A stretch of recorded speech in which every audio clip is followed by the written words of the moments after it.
آگے ایک اور عرض کرنا چاہوں گا، حضرت امام غزالی رحمۃ اللہ علیہ فرماتے ہیں، لکھتے ہیں کتاب میں، آپ فرماتے ہیں کہ ظاہری اعمال کا باطنی اوصاف کے ساتھ ایک خاص تعلق ہے۔ وہ فرماتے ہیں کہ ظاہری اعمال کا باطنی اعمال سے خاص تعلق ہے۔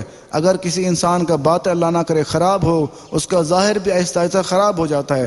اگر کسی انسان کا باطن حسد اور تکبر سے پاک ہو تو وہ ظاہری اعمال بھی درست ہوتے ہیں۔ سبحان اللہ۔ وہ فرماتے ہیں اگر کسی انسان کے اندر کسی انسان کا اندر ٹھیک ہے، اندر پاک ہے، اس کا ظاہر خراب ہے، وہ آہستہ آہستہ اس کا ظاہر بھی ٹھیک ہونا شروع ہو جائے گا۔ اگر وہ فرماتے ہیں کسی انسان کا اندر خراب ہے، اس کا آہستہ آہستہ ظاہر بھی خراب ہو جائے گا۔ یہ منہاج العابدین میں ہے، صفحہ نمبر 13۔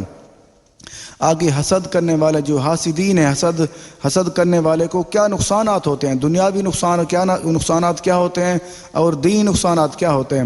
سب سے پہلا نقصان یہ ہوتا ہے اس کے تعلقات بھی کسی کے ساتھ خوشگوار اچھے نہیں رہتے، کیونکہ حسد کرنے والے سے لوگ نفرت کرتے ہیں۔ اور دوسرا نقصان کیا ہے، حاسد شخص ذہنی پریشانی مبتلا رہتا ہے۔ جو انسان حسد کرنے والا ہوگا وہ ذہنی طور پہ مطمئن اور خوشحال نہیں ہوگا، وہ ذہنی طور پہ پریشان ہوگا۔ اور آگے کیا فرماتے ہیں، جس کی وجہ سے اس کو جسمانی بیماری بھی لگ جاتی ہیں، کیونکہ جو انسان حسد کرنے والا ہوتا ہے کیونکہ وہ ہر وقت جلتا رہتا ہے، اس کو بیماریاں لگ جاتے ہیں۔ بیماریاں کون سی ہیں؟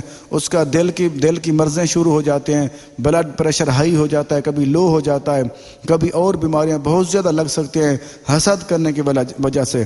اور تیسری نقصان کون سا ہوگا، دوسروں کی مال کی کمی کی وجہ سے اپنی دنیاوی ترقی سے محروم ہو جاتا ہے، کیونکہ جو انسان دوسروں سے حسد کرتا رہتا ہے وہ اپنی ترقی سے محروم ہو جاتا ہے، وہ ترقی کر ہی نہیں سکتا، کیونکہ وہ اپنی طرف توجہ کر ہی نہیں سکتا، کیونکہ وہ لوگوں کے ساتھ حسد کرتا رہتا ہے۔ اور چوتھا نقصان کیا ہوتا ہے، وہ لوگوں کو نیچا دکھانا چاہتا ہے، لوگ اس کی عزت ہی نہیں کرتے۔ دیکھو اس کی عزت بھی ختم ہو جاتی ہے۔ جو انسان کسی کی عزت نہیں کرتا، کسی سے حسد کرتا ہے، اس کی لوگ عزت نہیں کرتے۔ اور پانچواں نقصان کیا ہے، وہ فرماتے ہیں لوگ اس سے نفرت کرتے ہیں، اپنی خوشیوں میں اس کو شریک نہیں کرتے۔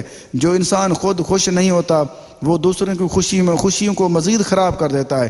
اس لیے وہ فرماتے ہیں جو انسان حسد کرتا ہے وہ دوسروں کی خوشیوں میں اس کو لوگ شریک نہیں کرتے اپنی خوشیوں میں۔ اور وہ فرماتے ہیں کہ جو انسان خود پریشان ہو وہ دوسروں کو مزید پریشان کر دیتا ہے۔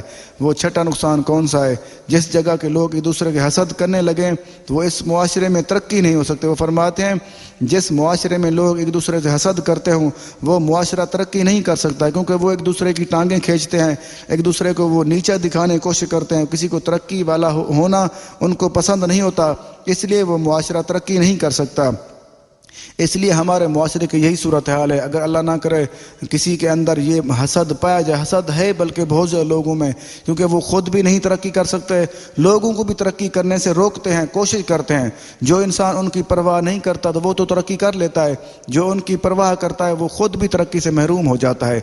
آگے ایک اور عرض کرتا ہے، امام غزالی رحمۃ اللہ علیہ فرماتے ہیں، لکھتے ہیں اپنی کتاب میں، حاسد کی مثال دیتے ہیں، حاسد ایک شخص جیسی ہے جو شخص کسی اپنے دشمن کو، وہ مثال دیتے ہیں جو حاسد کی مثال دیتے ہیں، حاسد کی صورتحال ایسی ہوتی ہے جو انسان کسی کو پتھر مارے، کسی اپنے دشمن کو، وہ پتھر کسی دیوار پہ جا کے لگے اور اس کے واپس آ جائے اور اس کی آنکھ پہ لگے آ کے اس کی آنکھ نکل جائے، اور دوسرا اس کو مزید زور سے مارے، جیسے دوسرا زور سے مارے گا دوبارہ وہی پتھر، اور دوبارہ وہی پتھر آ کے اس کی دوسری آنکھ پہ لگے، اس کی دوسری آنکھ بھی نکل جائے، ضائع ہو جائے، کیونکہ وہ حاسد کی مثال دیتے ہیں۔ حاسد کی صورتحال ایسی ہوتی ہے، وہ خود اپنا نقصان کر رہا ہوتا ہے، کسی کا نہیں کر سکتا، پھر اس کو وہ پتھر اٹھا کے مزید زور سے مارے، پھر اس کے جا کے سر پہ لگے، اس کا سر بھی زخمی ہو جائے اور اس کی آنکھیں بھی نکل جائیں۔ اس لیے وہ فرماتے ہیں جو انسان حسد کرنے والا ہے اس کے ساتھ یہی نقصانات ہوتے ہیں، وہ اپنا نقصان کرتا ہے،